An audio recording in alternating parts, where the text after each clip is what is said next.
So let's watch this video here where it shows how they caught the suspect based on the official narrative. Okay. This comes from AI Telly. And then we're going to analyze the Israeli angle after this. But first, let's go with the official. We're going to cover the official stuff first. World's deadliest assassin. How did he manage to escape? And how was he ultimately turned in by a close family friend in original 3D animations made from scratch? This is an exact mapping of everything that happened, simplified for better understanding. Here is Lake Utah, and just beyond it lies the West Campus. This is the Utah Valley campus. Charlie Kirk was shot in this area. To get the full picture, we need to look at how the suspect entered the building and how he escaped the scene. The suspect entered the building around 11:52 a.m. local time, moving through stairwells. And these are where we got the FBI photos from. The original CCTV stills of the guy walking with the hat and the American flag shirt. And across the roof to reach his sniper position. Surveillance footage confirmed his entry onto campus and his deliberate, unobstructed route inside the building. There is no public evidence or description suggesting he used a ladder to access the roof. Reports indicate he used interior stairwells and walkways instead of external ladders. And we know that because we got the footage of him jumping off the side of the building behind. If you guys remember, this was the FBI. How did this... Here he is right after the shooting. You can see him running across. There's no audio on this thing, chat, by the way, so I'm going to narrate it for you guys instead. You can see here a figure running from the corner right after the shots are fired. See him right there. If you guys track my mouse. So he's running pretty quickly. Did not have a ladder set up. He's like, oh, damn, I need to get down. So instead of coming back the way he went up, jumps down. Yeah, he definitely hurt his leg on that one. Then you can see him sprinting off. And this was one of the things that made me say, yeah, this guy, because some people were saying this was a professional. I was like, bro, this guy is not, he didn't even set up himself to exit the place properly. The shooter was positioned less than 150 yards from Kirk, a distance well within the capability of a basic marksman. At around 12:22 to 12:23 p.m., the assassination occurred suddenly when a sharp gunshot rang out across the university courtyard. While speaking to the crowd, Charlie Kirk was struck in the neck. Blood quickly appeared as he instinctively clutched his wound and collapsed from his chair. Investigations confirmed the bullet was fired from roughly 200 yards away. Given the elevation of the... Which is not that hard, guys, using a rifle with a scope, right? And he's prone, okay? Guys, shooting from a prone position, you know, it's like fucking cheat mode, almost. The gun is extremely stable. You're able to take your time. Shooter's position, he had a clear and unobstructed line of sight to the stage where Kirk was addressing the audience. The bullet's trajectory descended steeply and precisely through open space to strike Kirk in the neck, strongly indicating the use of a scoped firearm designed for long-range accuracy. After the shot... And this guy did have some firearm experience. I think his parents like took him hunting and stuff like that in the past, so he knew his way around how to operate a rifle.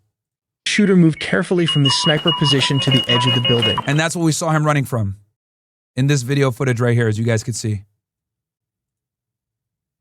That's when he jumps down. There was incorrect information that he descended by ladder, but in reality, he dropped down from the ledge.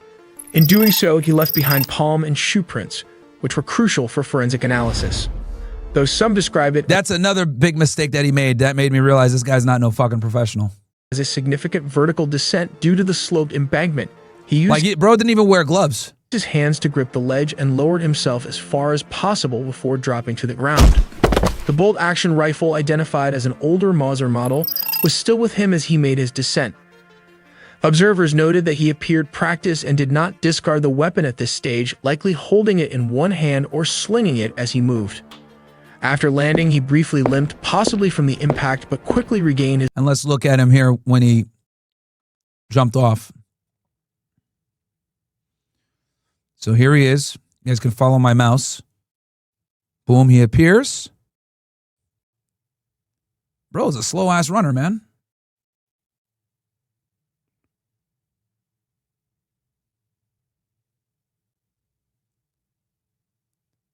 dangles for a second, and boom, lands. Here he is right here. So, okay, that's when he runs off. Looks like he's discarding something as he runs off, or trying to put something away. And then to not bring too much attention to himself, he kind of walks off like nothing happened. Right? Notice how he stops running?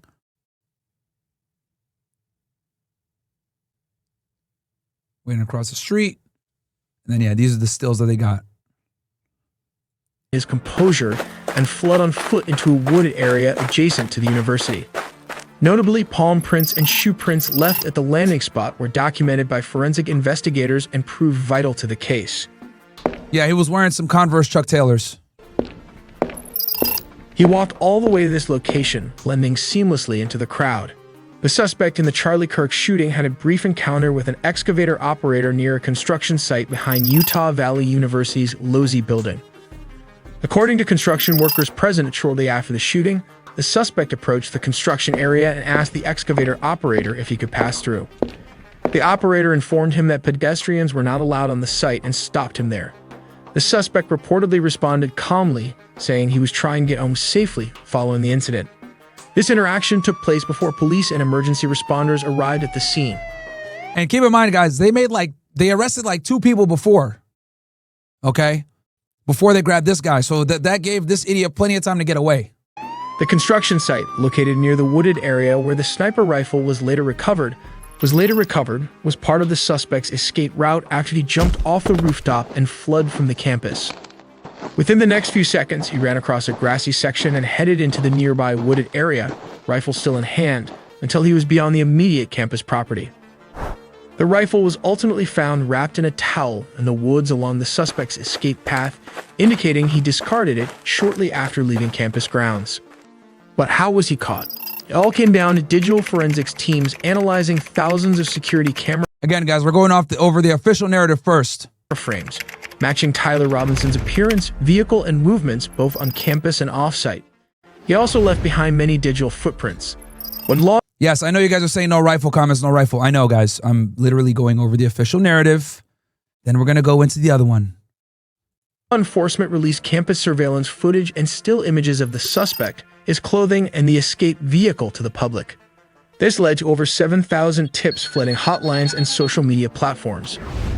Yeah, ended up being like 11,000 when it was all said and done. Additionally, messages between Robinson and his roommate recovered through the messaging app revealed plans about disposing of the weapon, its location, and unique engravings on the bullet. One casing read, "Hate fascist." And also, just so you guys know, if you look at the footage, you can see him doing something here. You can see, look, you can see something long here to his left on the side of his leg. Let me see if I can enlarge that, blow that up for you guys a little bit. You can see, here's his left leg. There's something here that you can see right where my mouse cursor is. It's hard to see what it is exactly, but there's definitely something there that he's carrying. See if we can rewind it a little bit. So he jumps off, and then you can see something in his hand here. It's hard to make out what it is, but you can see it's in his right hand. Here he is again. You see it clearly in his right hand. Looks like he switches to his left hand. And you see him literally turning his body to the side to look at it.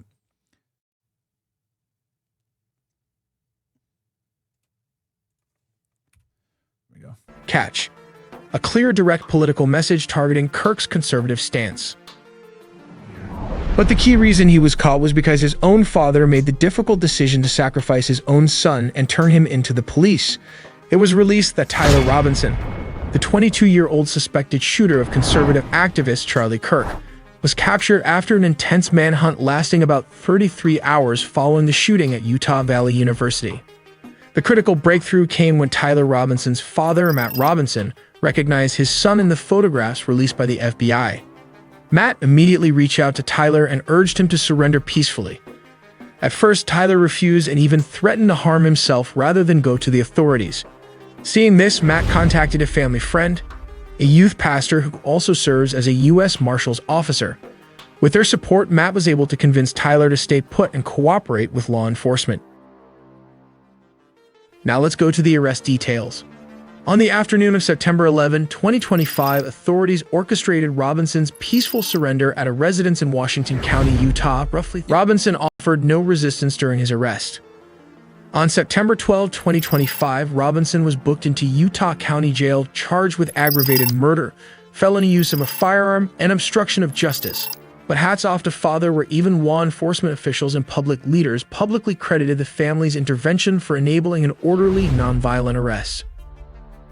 To better understand this assassination, it's important to note that a similar pattern was followed where the assassin also imported his own rifle and rented a post office box. On March 13, Klein's Sporting Goods of Chicago received a mail order for a World War II surplus Italian 1891 Carcano, and the model is a 1938 rifle. The order totaled $21.45, $19.95 for the rifle plus $1.50 for postage and handling, and was placed by someone using the alias A. Hedel. And the rifle, which came equipped with a 4x scope and bore the serial number C2766, and was known for its effective range of around 500 meters with accurate shooting capabilities up to 800 meters depending on the specific model and shooter proficiency. It holds 6 rounds in its internal magazine, loaded using a 6-round end-block clip. Before the shooting, at 7:23 in the morning. Yeah, and you guys know I've covered JFK extensively. We all know Oswald was not the fucking shooter. There was no way he was a shooter. I've covered this in crazy detail with Corey Hughes, if you guys are interested in like the whole JFK angle. But yeah, he was also a patsy. Oswald arrives at the depository with Buell Wesley Frazier. When asked about a long paper... Guys, it was $20 back in the 1960s. That's why it was a $20 rifle. They're talking about fucking... See, some of y'all niggas aren't even in here listening, bro. The same people that are stupid, like, where's your methods? You guys aren't even keeping up with the fact that now they're talking about the JFK assassination. That's why it was $20, chat. Wrap package, he dismisses it as just some curtains. At 8:45 a.m., President Kennedy addresses the Fort Worth Chamber of Commerce. By 10 a.m., with the weather clearing, Secret Service agent Wynn Lawson removes the bubble top from the presidential limousine, Kennedy's way of staying accessible. Kennedy has made it clear he wants to be open and accessible. He prefers riding without a bubble top and without agents crowding the back of the limo. At 11:50, several co-workers see Oswald eating lunch on the first floor of the depository, just as the motorcade begins its journey through Dallas from Love Field. At 11:55, the motorcade departs Love Field, delayed slightly by President Kennedy's interactions with supporters in Dealey Plaza. At 12:29 in the afternoon, the motorcade turned onto Houston Street and entered Dealey Plaza.